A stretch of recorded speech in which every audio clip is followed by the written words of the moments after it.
দীঘার শেষ দিনে আমরা এই দোকানটায় ঢুকেছিলাম যার নাম বিগ চিকেন ছিল, কারণ এটাই সেই একটা অফার চলছিল 99 রুপিসের চিকেন বার্গার আর একটা চিকেন শোরমা রোলের। ফার্স্ট আমরা চিকেন রোলটা ট্রাই করি, এটা বেশ ভালো লেগেছিল। ভিতরের চিকেনটা কেএফসির মতো ফ্রাইড ছিল।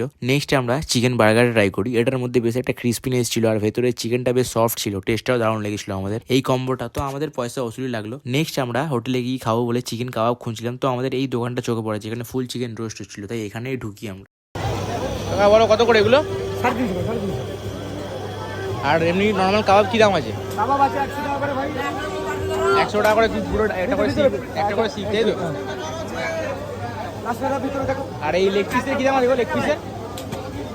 লেগ পিসের কি দাম আছে? দেখ 120 টাকা করে দাদা, আর দাম ঠিক আছে 80 টাকা করে। এ দিদি একটু টেস্ট করে নিন, এলে নিতে হবে নাকি টেস্ট করো। এই টাইগার ঠিক আছে, দেখা যাক কি নিচ্ছি, নিয়ে জানাচ্ছি তোমার। ইচ্ছাই আছে এটাই নেওয়ার, দেখছি। তো আমাদের নিয়ে নিলাম একটা গোটা চিকেন তন্দুরি নিলাম আপাতত, দেখি হয়ে গেছে। তারা হয়ে গেছে? হ্যাঁ হয়ে গেছে। দাও। ঠিক আছে, আসবেন ভালো হলে আসবেন, টাইগার জিন্দা আমি সবসময় সামনে থাকি। একদম একদম ঠিক আছে। তারপর আমরা হোটেলে গিয়ে চিকেনটা আনবক্সিং করি, দেখলাম ভেতরে একটা গ্রিন চাটনি ছিল আর স্যালাড ছিল। তারপর চিকেনটা সেই গ্রিন চাটনির সাথে ডিপ করে মুখে দিই এবং দেওয়ার সাথে সাথেই বেশ একটা ইউনিক ফ্লেভার পেলাম। আর জিনিসটা ওয়েল কুকড হয়েছিল, সেটা খেয়েই বোঝা যাচ্ছে। মশলাগুলো ভালোভাবেই ম্যারিনেট করা হয়েছিল, পুরো ভেতরে ঢুকেছিল। আর এটা এতটা কোয়ান্টিটি দিয়েছিল যে আমাদের আর ডিনার করতে হয়। আর যেখান থেকে নিলাম দাদার ব্যবহার অত্যন্ত ভালো ছিল, তোমরা ট্রাই করতে পারো।